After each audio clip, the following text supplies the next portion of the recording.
All right. So today on NewbieVeT, got a special guest. We got my boy OJ the Great. How y'all doing? How you doing, King? I'm good. So you from my neck of the woods. You from Baxley? Yes. Baxley, Georgia. Baxley, Georgia. Okay. Born. So you was born in Baxley? I was born in Baxley. Yes. Just at the hospital in Baxley. Well, born in the hospital in Jessup, but raised in Baxley. I was thinking Baxley Hospital was like super small, man. It's like a retirement home. That was how it looked like. Yeah. Okay. Cool. So, how is it growing up in Baxley? For those who don't know nothing about Baxley, Georgia, like give a brief description on Baxley.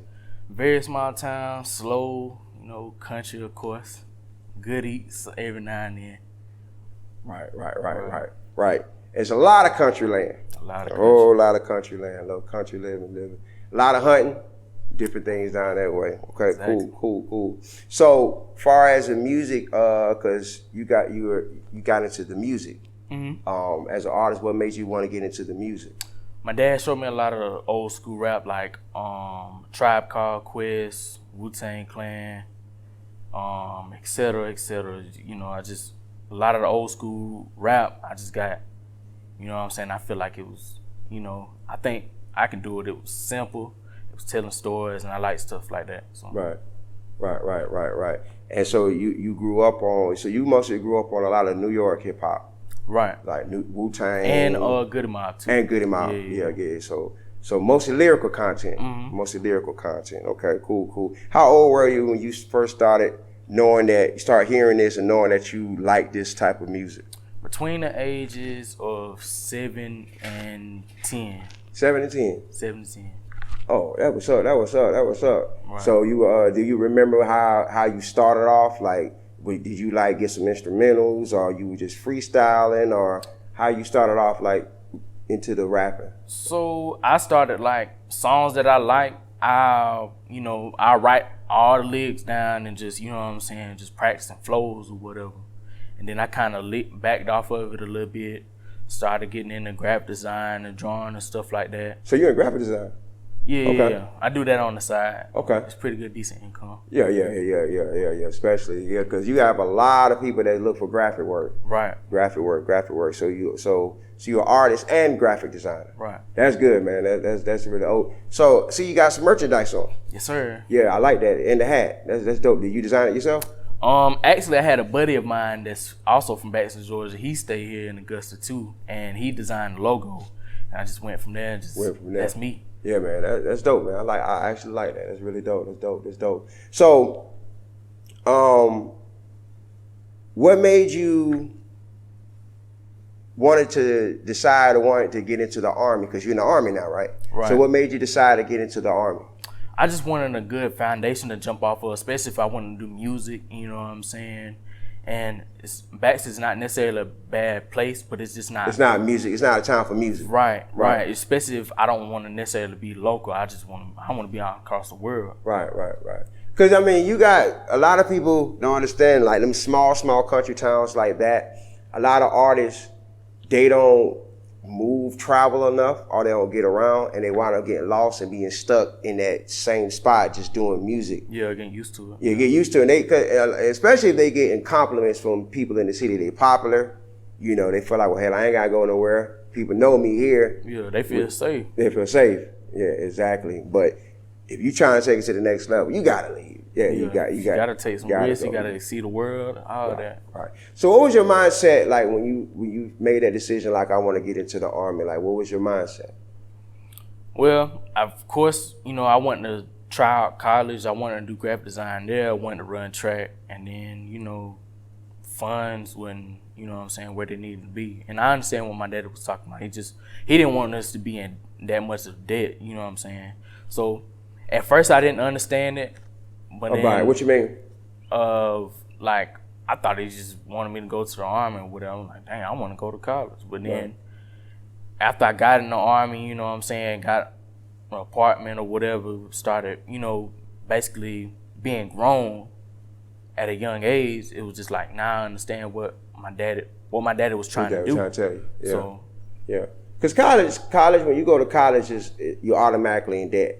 Right. Unless if you ain't got fortunate parents that got enough money or whatever to pay your way through, you know, it's gonna be kind of tough. Right. Kind of tough. Right. So and then 9 times out of 10, and I'm not knocking college because of course I wanted to go, but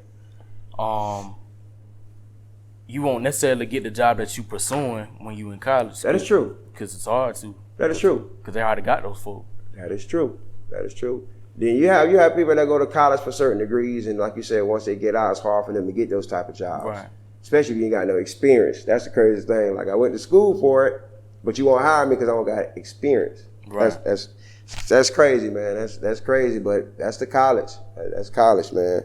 So how was it like your first day in the Army? Like you remember your first day? Man. It was pretty bad. Like For real? honestly, I don't want to say too much because Yeah. not right now. Yeah. Now after my contract over, I speak. Not right now. I don't want to get in trouble. But it's a lot different in the movies, or is it kind of similar? It's a little off in the movies, I say. It's off. It's a little, well, I can't say a whole lot because this is my first unit, Right. my last unit. So it's just like, I hear different stories and some people say, oh, it's not that bad, or like units, it's just certain units, so. Yeah. My thing about the Army was, one thing about me, when it was like you had to get up early, exercise, run, condition, the whole nine and stuff like that. Then you got to be able to tolerate someone yelling at you. I can't do that, man. It's like Basic and AIT, they do a whole bunch of yelling, and I guess depending on what unit you go to, after those, it's gonna be some yelling. Now my unit, it's laid back, so you know it's not a whole lot, but it'll stress you out. Stress you out. It'll stress you out. Get homesick a lot too, I bet. Not really, because it's really right there. Everywhere I'm at in Georgia, I feel like I'm home. You're in Georgia. Yeah. So you ain't never got deployed? AIT, I went to Fort Lee, Virginia, and then basic training, I went Fort Jackson, South Carolina. Fort Jackson, South Carolina. Oh, okay. So, but for the most part though, like, I know it's an awesome thing though, because you meet so many people from all different parts of the world. Yeah. And it's like, it's sort of like college in a way. Yeah. In a way. Yeah. If you look at it. AIT reminded me of HBCU. Oh, really? Yeah, to me it did, because, you know, it was just the atmosphere a little bit. Besides the Army, it was like, my AIT, of course, supply, it was majority black people. So, and the drill sergeant was black. So it was just like, I feel like I was at a HBCU. So. That's what's up, man. That's what's up. So you're stationed in Augusta now? Fort Gordon, yes. In Fort Gordon? Fort Gordon. Okay. How long you stationed there? They give y'all a certain time how long y'all be stationed here, or y'all don't know? It depends on the needs of the Army and depend on like your next contract or whatever. So like I'll probably be in my re-enlistment window in a couple of months, I think. I'm not sure. So y'all re-enlist, like y'all have to re-enlist every so many years? Between maybe somewhere in the middle of year 2 and year 3. Okay. But don't quote me on that. Yeah. I don't really be paying attention to all that. Just do my job, try to anyway. Right. Okay, so getting into the music. Okay, so getting your preparations, you know, for your first single or your first recording ever that you ever done. Like, what was your process in making that happen? Like getting your studio and stuff like that. Right. So when I was in school, of course, I didn't have the money to get studio equipment. So I was recording off my phone. Off the phone? Yeah, off the phone. GarageBand? No, I had an Android, so I had used BandLab. BandLab. A lot of people, I was trying to get people to, you know what I'm saying, what I need to do, and they was like, what you got? And I said BandLab, and I'm like, oh, I don't know what that is. So I was just kind of on my own a little bit. Your own, it was pretty simple, you know, I just got in the class with, quiet or whatever, recorded on there, so. How it came out? It was all right. It wasn't, my lyrics was there, I say that. Yeah, lyrics, and yeah. so you know, it wasn't a good quality sound like it needed to be. But of course, you know, you got to start from somewhere. Right. And then back then, I mean, then where we, like, the locations we at, Baxley, there's not a music store down there, so you can just buy equipment. Videa doesn't even have that. They did at one point, but they don't even have that. So it's like the nearest place to get equipment is Statesboro and Savannah, stuff like that. Right. But yeah, so yeah, you have a lot of people that's gonna be using their phones and different things. But I heard of BandLab before. Yeah. I just don't know how to use it. Yeah. But I've heard of it before. It's more simple than GarageBand. Okay. GarageBand must be for Apple. Yes. Mostly be for Apple. Yeah, cause I've been hearing a lot of people use GarageBand and stuff like that. But yeah, that's what I use right now. Right. I feel like is also a good way to try to test the market out for your sound. Like, you know, it's best, you know, I feel like before you spend some money in the studios and stuff like that, get some practice in with the BandLab or the GarageBand, like record on your phone, do some, you know, so you get it familiar how to record in it. That way when you go to a professional studio, you got a little bit of experience. You got a little bit of experience and stuff like that. Like you know, but yeah. That's dope, man. That's dope. So you did your whole project off the phone or just a few songs? It was probably, I lost count. It was, I think the last song that I did off my phone was probably my Christmas song. But I did like a couple songs before that too. So I just got one piece at a time, you know. I started out with an interface, beat pad or whatever, and then, you know what I'm saying, all the way until I got everything that I needed. Right. So in Baxley, are there any videographers down there in Baxley? I found one. I just reached out to him yesterday about doing a music video on the latest song I just dropped. He does pretty good work. I just ain't, you know what I'm saying, I just ain't really, you know, I gotta make sure I figure out what I wanna do for the song. Right. So I won't go down there and just freestyling and just picking a spot. Yeah, it's gotta be right. Yeah, it gotta be right, man. Yeah, that's one thing about music videos. A lot of artists just be shooting videos, just shoot them. And they might have over 20 something videos on a catalog, but if all your videos are similar, they not going anywhere. Exactly. So, because you gotta have some storytelling, some details, something in there that catches people's attention, some special effects or something. You know what I'm saying? Can't just be you posted at a store, in front of a store with 100 guys behind you. Like, you know what I'm saying? Like, it's not a video. Yeah, it is.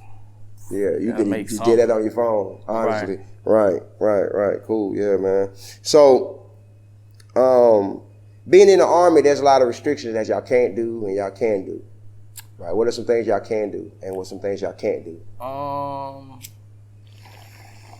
To be brief with it, you gotta watch what you say. Gotta watch what you do. And like, you gotta be careful at like clubs or whatever. Or, you know, you gotta be careful anywhere, cause like the punishment that you get outside of the Army, in the Army you get it like a lot worse. Like, yeah. I know people that was, for DUIs, they got tore up. Like, financially, they get demoted like big time. So you basically, you just gotta be careful. Yeah, because you know, when you join the Army, it's like you representing America. Right. So it's like they wanna, they really strict on certain things and stuff like that. Yeah, you know, which a lot of people still mess up on. Then there's a lot of dealings in the Army that people mess up on, especially if you're married and you deal with someone else. They really don't like that. Oh, yes. Oh, yeah. Why are they so strict on that, though? I honestly have no clue, but I feel like the punishment for it, I feel like it's decent. Or I feel like it's pretty good. It's understandable, because a lot of those people, I feel like they get married just for the benefits. And that's why a lot of them, they deal with a lot of like, I think that's another reason the Army does that too. Yeah. On the strength of, like you said, because there's a lot of marriages that come in for the benefits. Right. And but then like it be some military men, they travel a lot. So with that, they meet beautiful women from all across the world, the globe and stuff like that. So you'll never know if one of them doing anything, but I just feel like they do that on the strength that they know that the Army's kicking out extra money, taking care of your family. So if you disrupt that contract by dating someone else and you might have a baby, that's a whole nother family. So it's like, I just feel like they use that for, you know, like some type of insurance type thing. So if you screw up the agreement, like, hey, we'll take care of your family, we'll put your kids through college, or we'll put your wife through college, or something like that. We'll take care of all y'all dental. But, you know, if you messed up that marriage or whatever, you know, we gotta hit you hard. That's why I feel like that's what they do. Because I feel like they only take it serious because they invested money in it. Right. That's what I feel. Yeah, me too. Right, that's all. Because if it wasn't no money invested in it, they wouldn't give a damn. They wouldn't care who you talk to. And I mean, it's not like we rich in the Army, so right. You know what I'm saying? Exactly. It's a decent amount. Right. You just gotta, it just depends on you, how you spend it with them. That's one thing, but that's another thing, speaking on the Army pay. I've talked to a lot of Army people. I know a lot of Army people in the Army. But, you know, that's also been a complaint with a lot of Army people that been in the Army is the pay, which, you know, I know you can't really speak on it, but for the pay, it's like, I feel like if you're in the Army, you're risking your life, you know, for America or whatever, I feel like the pay should be up there. It should be highly, I feel like basketball players should be making more money than the Army. Yeah, I don't know. I don't feel like no sports player should be making more money than the Army. What's more, the Army, when you go into war, I feel like that is more challenging. That is more fear, that's more courageous, it's more stuff into it because you're risking your life. You can go out and get shot and killed anytime. Right. Limbs blown off, any type of thing. I feel like those are the ones should have more money where they shouldn't have to worry about nothing for the rest of their life. Right. If you, I feel like, cause that's one thing I never went into the Army for. I feel like if I'm gonna risk my life for something, you know, I want you to treat my life the same.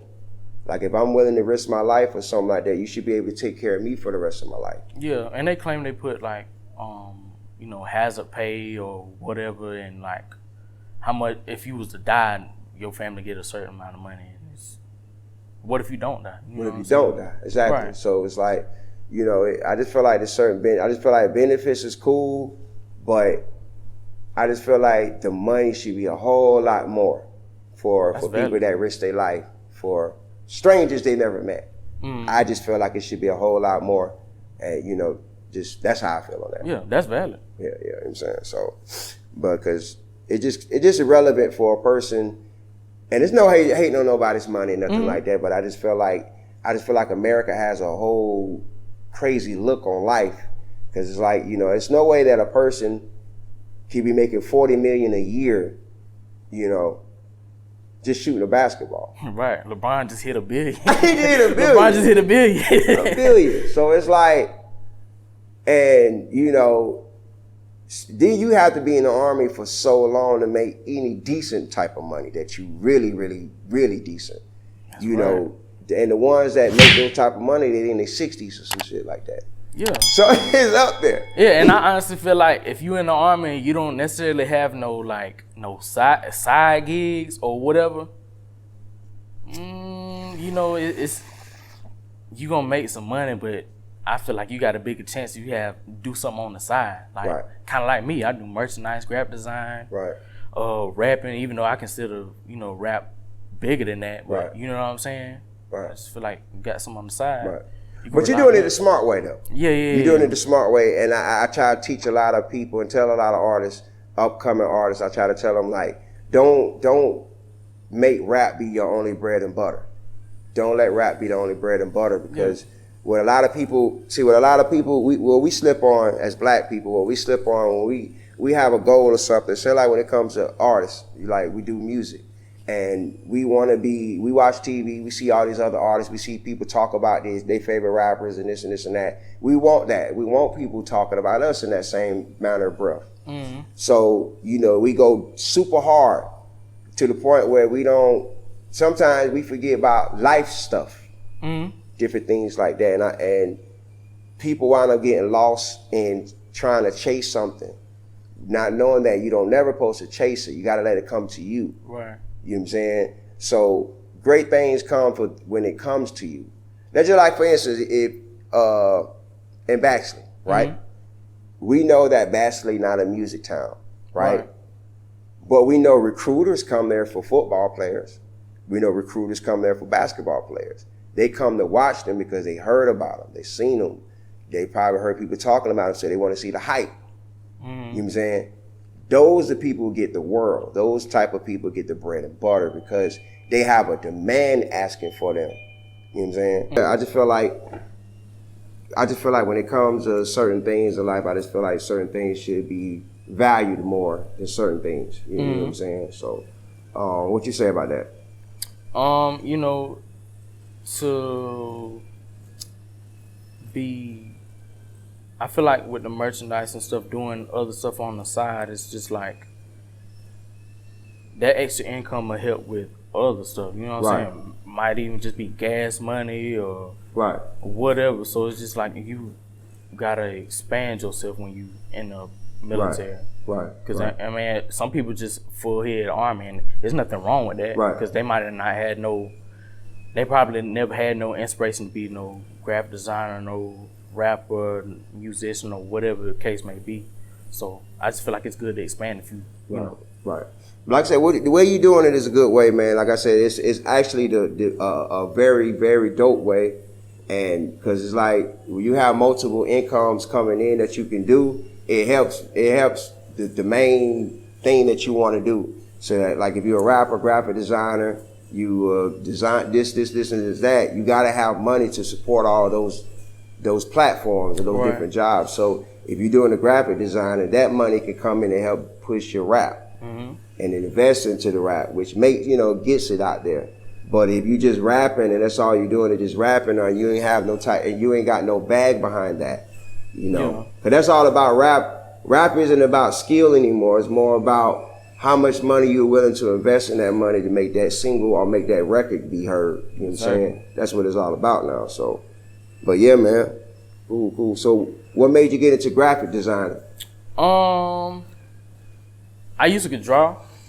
I wasn't really too big on it. As I got older, I took graphic design class probably like, I want to say 3 to 4 years in high school. And I just got pretty decent at it. And then, I stopped for a while, especially doing music. Right. And so I was like, I can do this on the side or whatever. I hated drawing after a while. I hated drawing? Yeah. I used to draw pretty decent. It wasn't no Picasso or nothing like that. Right. But, I sketched some up, and then, I got tired of it, started leaning towards the music or whatever. Then now I'm just doing it for the side or helping you, Right. Okay. Cool. Yeah, man. So, all right, man. So before we slide off on NewbieVeT, man, how can they get in contact with you? Is there any love you want to shout out? Shout out to my parents, shout out to my wife, my son, shout out to everybody in their place. I can't think of everybody. But on Instagram, you can follow me on OJ the Great. Official OJ the Great. Facebook, Justice Ogden, JUSTUSOGDEN. Okay.